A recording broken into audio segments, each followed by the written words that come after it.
النهارده بقى يا جماعه اعمل لكم طبق ريزوتو بمرقه السمك والجمبري. حاجه تحفه. بص اكنك رحت ايطاليا. شايف؟ بص الجمال، حاجه تحفه. شايف الجمبري وشايف الريزوتو بقى معمول مظبوط. بص كريمي ازاي، اكنك بالظبط.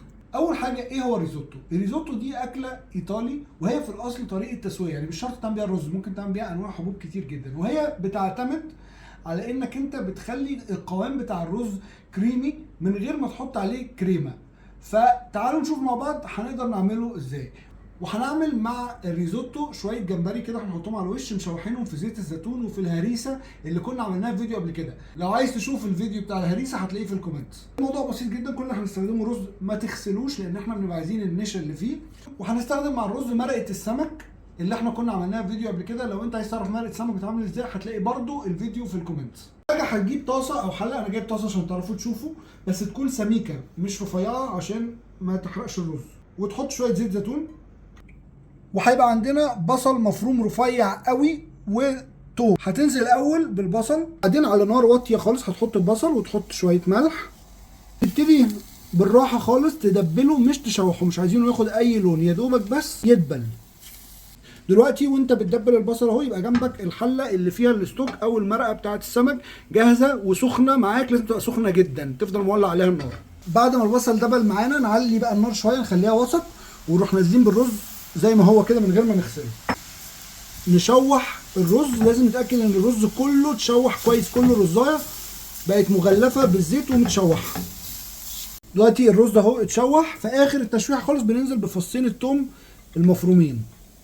دلوقتي بعد ما التومه خلاص خدت لها تشويحه 30 ثانيه بنعمل ديجليزنج للخليط ده كله بنص كوبايه ميه عليها عصره ليمون. هو المفروض طبعا بره بيعملوا بواين، بس احنا ايه، حرام، الواين حرام. بعد ما شرب الميه كده اهو نبتدي بقى ايه الاكشن. نحط له مغرفه مرقه ونفضل نقلب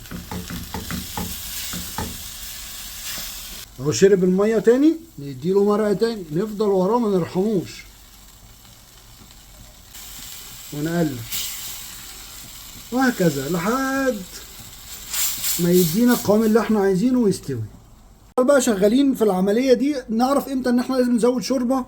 لما ايه نعمل كده نلاقي الخط بيترسم اهو كده، بينزل بتقل كده، نبتدي ايه نحط. بص بقى ابتدى اهو يعمل، بص اكنك حاطط فيه كريمه. بص الشكل الكريمي ده اللي الناس بتحب الريزوتو. الريزوتو على فكره يا جماعه كريمي مش معجن، لو معجن يبقى اللي عمله لك غلط. هتعرف امتى بقى انه خلاص استوى؟ لما تدوقه تعرف انه استوى، بس لازم يبقى فيه عضه بسيطه كده، يبقى ايه زي ما بيقولوا الطليان ايه الدنتي كده. فات ايه تلت ساعه، طبعا هو بيحتاج مجهود، انا حاسس اكني لعبت رياضه. بص اهو هنطفي عليه النار واوريكم لازم يتغرف بطريقه معينه عشان يوقف السوا بتاعه بسرعه.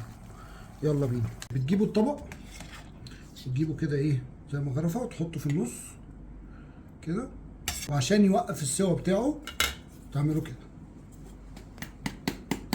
توزعوا كده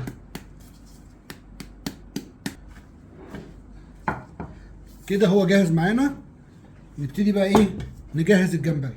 زي ما قلت لكم اهو شوحناه بشويه ايه زيت زيتون وملح وهريسه اللي كنا مجهزينها قبل كده في برطمان كنا عاملينها اهي.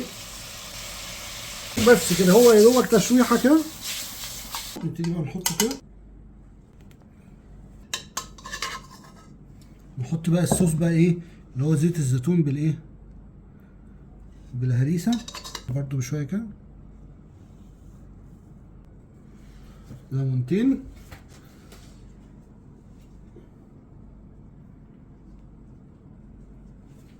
وادي كده يا جماعه جاهز معانا احلى طبق ريزوتو. ناخد بقى كده ايه بالصوص ده بتاع زيت الزيتون والايه نسيت والهريسه. يلا بينا بسم الله.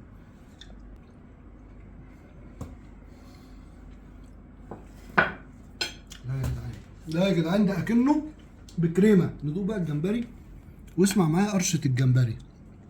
بص بقى الجمبري اللي بالهريسه ده، عايزك تسمع معايا القرشه. بص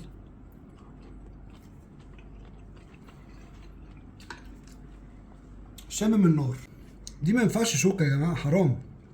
اسمع.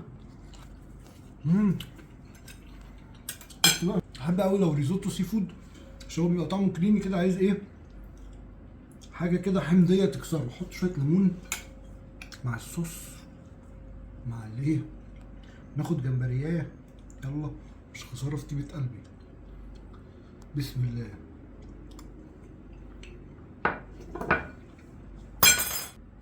مش هتكلم، باي باي.